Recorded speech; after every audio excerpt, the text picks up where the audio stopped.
Hi, Weave Strands here. Today this is going to be a video, one of many, most likely, of me building and creating a 187th scale of the Breitspurbahn. Pergon. Breitspurbahn? I'm going to put the word up somewhere. Probably down or up, I don't know, wherever it looks good. Um, Maybe it'll be a whole new screen, I don't know. But I'm going to be building this. Now, what is this?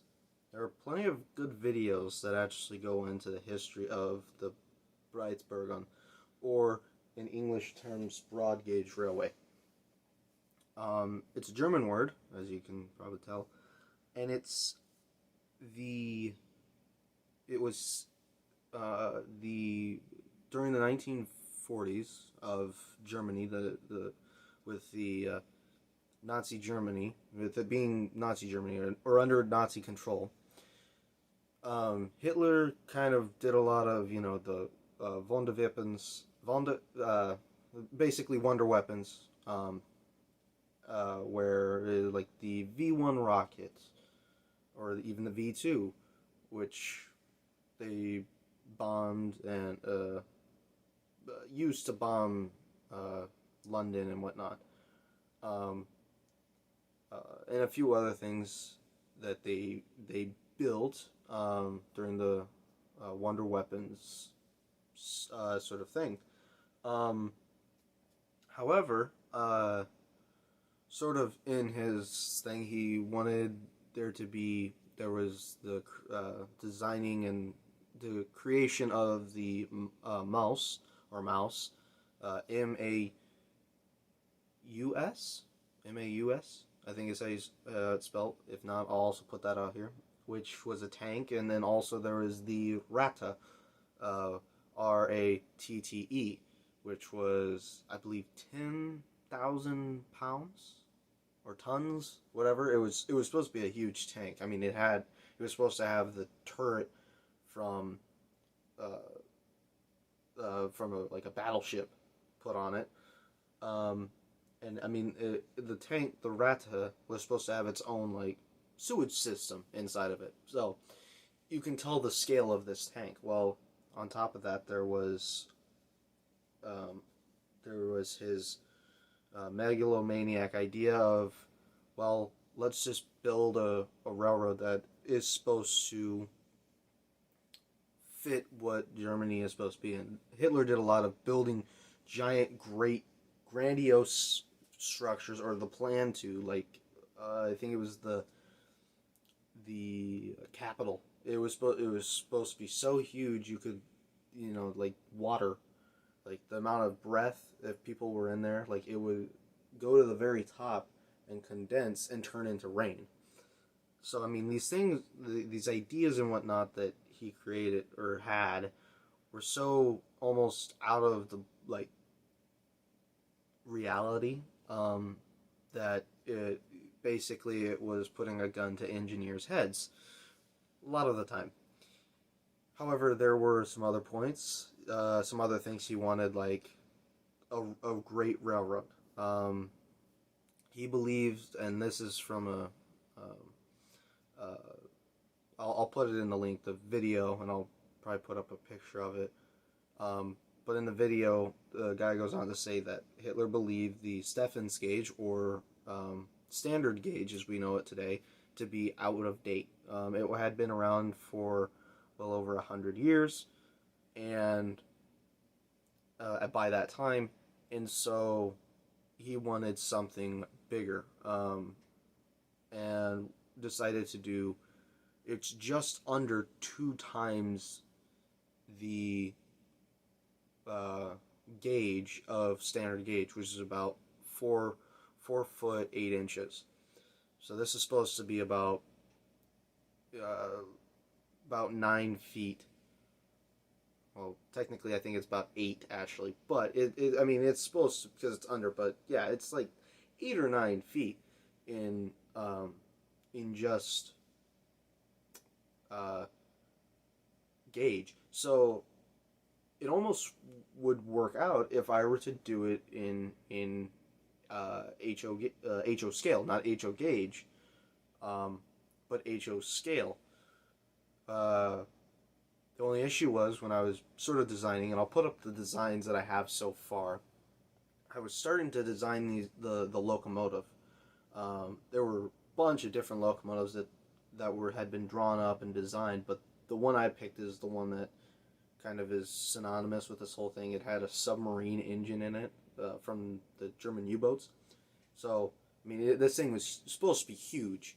Also, I'll try and do some scaling or whatever. I'll put some sort of scale of how small people were compared to like the locomotive and whatnot. But, so when I started designing the locomotive, it really just came down to how am I going to try and do this, because I'm going to probably have to make my own track. So that's originally what I went into doing this. I started designing the axles and the wheels, and I was going to start working on the mechanism.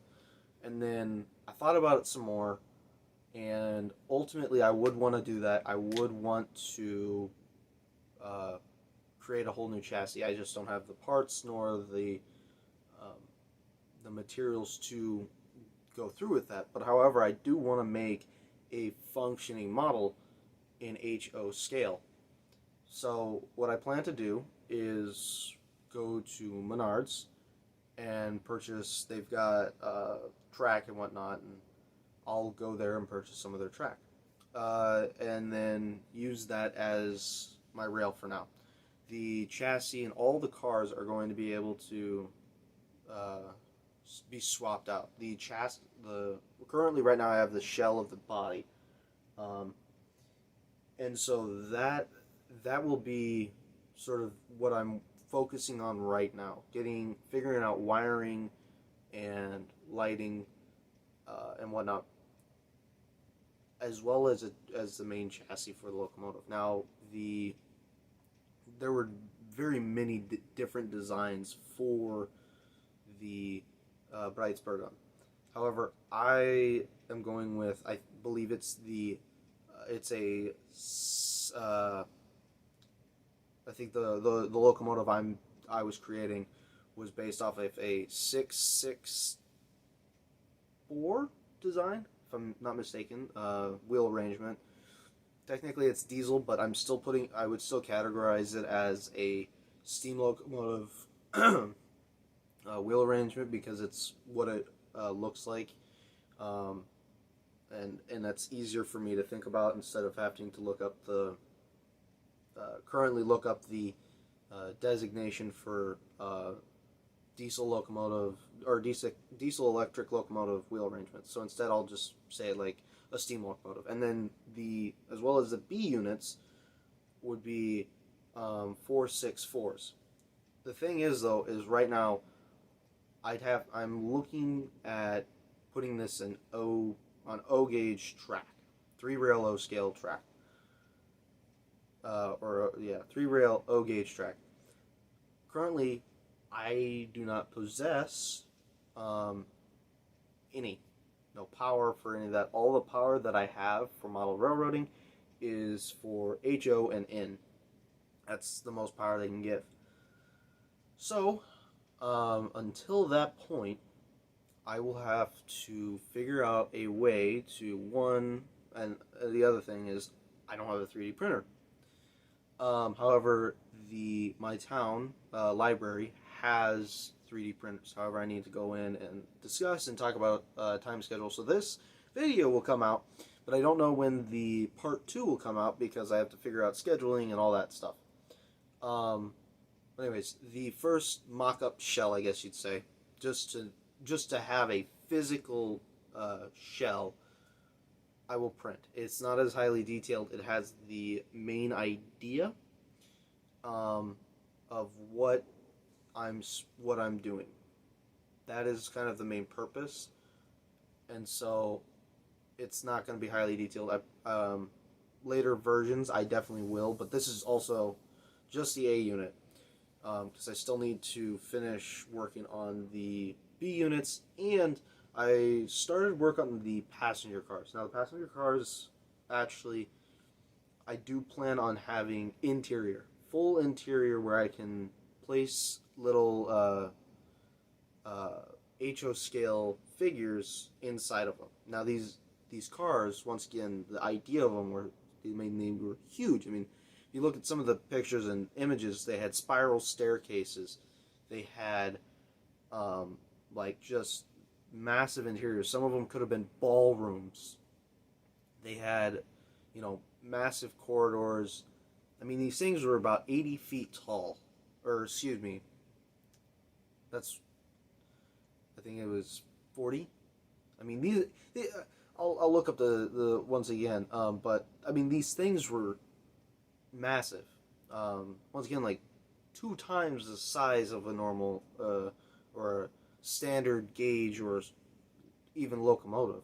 The 844, Union Pacific's 844 would have been dwarfed by this alone. I mean, almost even in length, almost the big boy, I believe, would have even been almost dwarfed. Not in just size, but just in length as well. These things were huge, and not to mention there were also supposed to be steam locomotives on top of this. So there was quite a lot of, I would almost want to say drugs, heavy amounts of drugs involved with sort of these ideas, because, I mean, they're huge. These locomotives are huge. But my design is greatly based upon the one that's seen in this video, because that is where I have the most images, most detail, and whatnot. Unlike most others, because it's just sort of a one-time design, or a drawing. So it's heavily based upon that. I don't know who the original model maker is. I don't know if it's the YouTube channel or if it's outsourced. But basically, go to that YouTube channel, and if it has it there as well, or if you can find it from them, that's where it's based upon. But yeah, the YouTube video had a lot of it. But looking around, you don't see much at all of these locomotives, or even a model of them. So that is kind of the plan of going out and getting and finding or building a locomotive, and then I need to find the chassis, which I believe I have. I have a few ideas. I'll probably put up pictures of what I plan to do, because I'm trying to make this simple and relatively cheap, because I'm already going to be spending money in just track alone. I don't know if I'll make a full loop, but I'm definitely planning on building a little bit of track just for time being, and then go from there. But yeah, so really big, sort of just throwing myself into one of these projects. I've got a few other models I need to build. I'll probably do on camera, but yeah, this is kind of a big thing, and so that is kind of it for right now. This is kind of just the here is what I've done so far, and here's what will happen. Like I said, I don't know when part 2 will come out, but there will be more parts, because I'm sure I'll fail and mess up throughout the videos. But anyways, thank you for watching. I have no idea how long this is or how long it's going to be. Just bear with me. I'm trying to make these videos quick and short, because I understand that a lot of people have stuff to do. So, once again, this is the end of the video. Please like, subscribe, do all that fun stuff. Comment down below. Broad gauge. It helps me out in the algorithm. It helps other people see what I'm doing and what and all that kind of stuff. I am planning on making a Patreon, where you can see pictures and whatnot, that will go up weeks in advance. Then on Instagram, because I'll have my Instagram page as well. I'm still working on the layout. I've got a bunch that I'm still having to do, figuring out what's it called?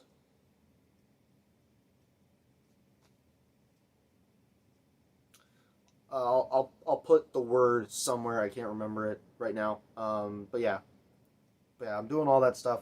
Got a lot going on, school and whatnot.